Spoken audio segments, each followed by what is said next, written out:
नमस्कार।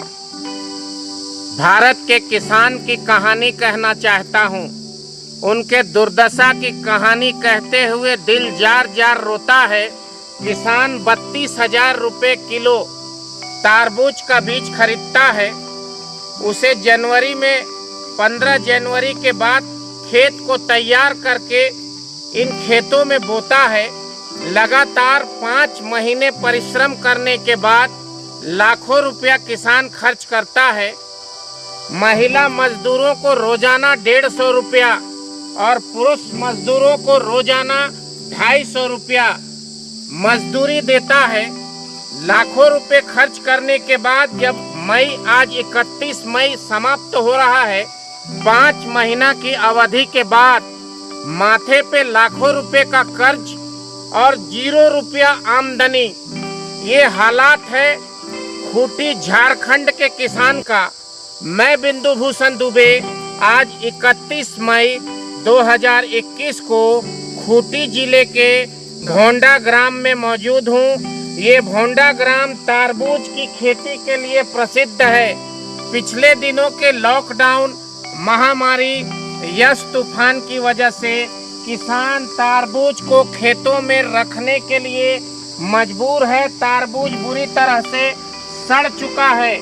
इसमें आधे से अधिक तारबूज बर्बाद हो चुका है। सबके हाथ में सड़े हुए तारबूज आप देख सकते हैं। फसल बर्बाद, खरीदार कोई नहीं। सरकार के जुमले को यदि हम गौर से देखें तो सरकार ने, जिला प्रशासन ने 4-5 टेलीफोन नंबर जारी किए थे, जिसमें कहा गया था कि आप इस टेलीफोन में खबर करिए, हम लोग तारबूज खरीदेंगे। तारबूज आप देख सकते हैं सड़ चुके हैं। किसान जब बार बार उन टेलीफोन नंबर पर फोन करता है और कहते हैं कि हमारा तारबूज खेत में सड़ रहा है, तो जवाब आता है 1 रुपया किलो पहुंचा दो। ये कौन सा व्यवस्था भारत में काम कर रही है? 32,000 रुपया किलो बीज और 1 रुपया किलो 5 महीने के अथक परिश्रम के बाद फसल की कीमत। आइए जानते हैं विशेषर महतो जी, इन्होंने 5 एकड़ भूमि में तारबूज की खेती की। आज आप क्या कहना चाहते हैं सरकार से, समाज से? आप अपने खेती के बारे में विस्तार से बताइए। जी नमस्कार, मैं विशेश्वर महतो। मेरा गांव है भांडरा, इटकी थाना के हैं, ब्लॉक इटकी है। वहाँ से हम आके इतना दूरी पर खेती किए। कहाँ इस जगह का? जगह है भोंडा बस्ती, थाना है मूढ़ो, जी आपका जिला है खूंटी। यहाँ का जो पंचायत है वो बीचना है। हम इस ज़मीन को लीज में लिए हैं, 10,000 का सालाना देते हैं 5 एकड़ पर।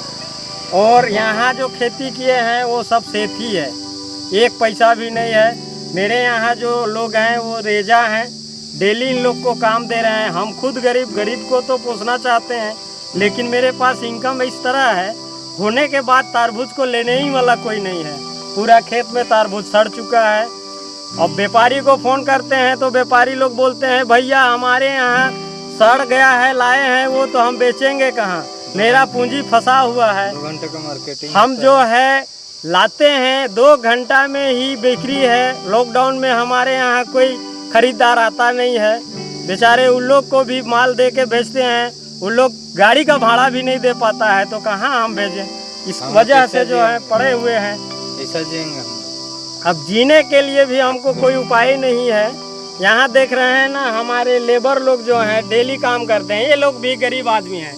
आज इन लोग को 1 महीना से हमने 1 पैसा नहीं दिए हैं। ये लोग बस अपना खा पी के आ रहे हैं, काम कर रहे हैं। तरबूज बेचेंगे तब ना देंगे। पैसा बेचाए, सामान बेचाए तब तो पैसा होगी, आपका अभी नाम? ना देंगे।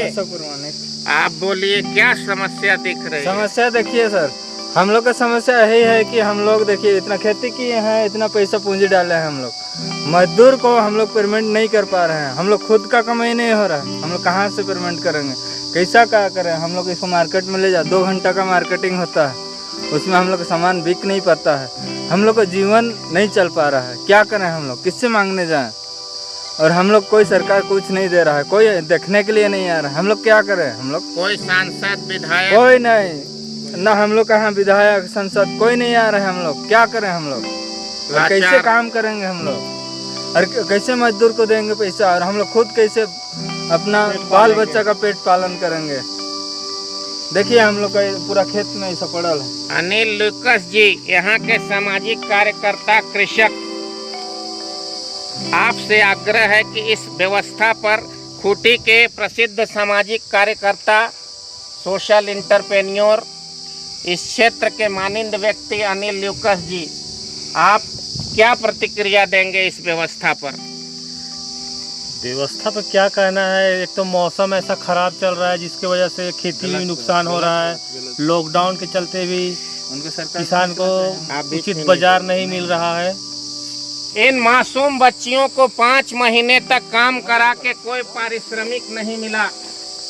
ये लोग बगैर पैसा लिए इस आश्रय में परिश्रम कर रही हैं। फसल उगेगा तो पैसा मिलेगा।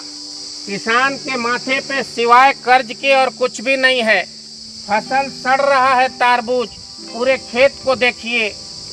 आखिर क्या चाहती है सरकार और व्यवस्था? इन बीज माफियाओं पे भी ध्यान देने की आवश्यकता है। 32,000 रुपया किलो बीज बिकता है, उस पे अंकुश लगाने वाला कोई भी नहीं है। 32,000 कहते हैं। आखिर 32,000 रुपये बीज की व्यवस्था कैसे हो गई? और फसल 1 रुपया किलो भी नहीं बिक रहा और इसके बीज 32,000 रुपये किलो बिक रहा है। क्या ऐसी व्यवस्था देश में घर कर गई है जो किसान के खिलाफ एक योजनाबद्ध तरीके से खेती को समाप्त करना चाहती है? यह एक बहुत बड़ा सवाल अनुसंधान के तौर पर निकला है कि आखिर बीज 32,000 रुपया किसान कैसे खरीदे? 150-200 रुपया मामूली मजूरी, 200 रुपया मामूली मजदूरी में ये बच्चियां कैसे काम करे?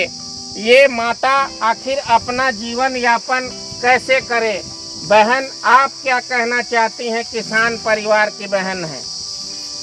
देखिए क्या करेंगे हम लोग, इतना ऋण कर्जा, खेत का गला का सोना बेच के, पायल बेच के, सब बेच के, सिंगार उतरा के खेती लगाए। फिर पूरे रिश्तेदारी से, दुकानदार सबसे उधरा लिए। अब अभी दुकानदार भी, उन लोग तो भी मेहनत करते हैं तभी तो दुकान चलाते हैं। उन लोग भी कहते हैं 2 पैसा कर रहे हैं। अगला साल लगाए 200 कुंटल मटर, यही जगह ने सब खत्म हो गए ही लॉकडाउन ने, तो कितना करेंगे? अभी तरबूज की बात कीजिए। अब अभी तरबूज देखिए, भूल के देखिए, अभी 2 एकड़ में मिरचाई लागल है, वो भी बेचाया नहीं। आगे वाला खेत में 5 एकड़ में तरबूज है, तो कैसे हम लोग आगे बढ़ सकते हैं? बाल बच्चा सब पढ़ाई लिखा खत्म हो गया, सबको यहीं ला के खटवा रहे हैं। लेबर सब रोज कर रहे हैं, दीजिए दीदी पैसा कह के, तो बुच्चू कैसे देंगे? देख रहे हैं कह के आते हैं। हम लोग भी चावल खरीद के खाते हैं। दीदी राशन चावल खत्म हो जाता है, उस टाइम क्या खाएंगे? आप लोग दे दीजिएगा, तेल में साबुन लिए कह के इन लोग कहते हैं। बच्ची सब है, देख लीजिए, पूछिए सामने। गहना जेवर बेचकर किसान महिला खेती कर रही है। गहना बिक गया, जिंदगी आफत में है। पिछले साल का कर्जा माथे पे है, इस साल दोबारा कर्जा आ गया। कल क्या खाएंगे? उस भाई ने कहा। ये बात बिल्कुल सत्य है। ये कल क्या खाएगा ये भाई, इसको कुछ पता नहीं है, क्योंकि आज कर्ज पे है ये भाई। इसके पास कल को खाने के लिए कुछ भी नहीं है। फसल खेत पे सड़ चुका है, 5 महीने का परिश्रम बेकार हो चुका है। शासन प्रशासन सत्ता के लोग मस्त होकर एयर कंडीशन में वर्चुअल मीटिंग करने में व्यस्त हैं। चुनाव लड़ना होता है तो उन्हें क्षेत्र याद आती है, और जब किसानों के दर्द को समझना होता है तो कोरोना का बहाना बनाकर ये सत्ता में मलाई चाटने वाले लोग एयर कंडीशन में बैठे होते हैं। मैं बिंदु भूषण दुबे, खूंटी जिले के मुरहू थाना के इस भोंडा गांव से सरकार से अपील करना चाहता हूं, इन तरबूज को जो मुआवजा खेती में जो बर्बाद हुआ है फसल, इसका मुआवजा अति शीघ्र तय हो। इन मासूम लोगों के चेहरे पर जो उदासी है वो प्रसन्नता में बदले। किसान के पास कम से कम कर्जा को वसूल करने का पैसा आए और अगले साल मजबूती से किसान खेती कर सके, उसकी व्यवस्था शासन और प्रशासन के माध्यम से हो। मैं यही उम्मीद के साथ खूंटी से आज विदा लेता हूँ। फिर कल एक नए खेत में खड़े होकर किसान की समस्या से जनता को, शासन प्रशासन को और व्यवस्था को अवगत कराऊंगा। मुझे आशा है बहन किसान के आंख में चलते हुए आंसू, किसानों के माथे पे पड़े हुए कर्ज शीघ्र निपटारा होगा। मैं बिंदु भूषण दुबे यहाँ से विदा लेता हूँ। नमस्कार, वंदे मातरम।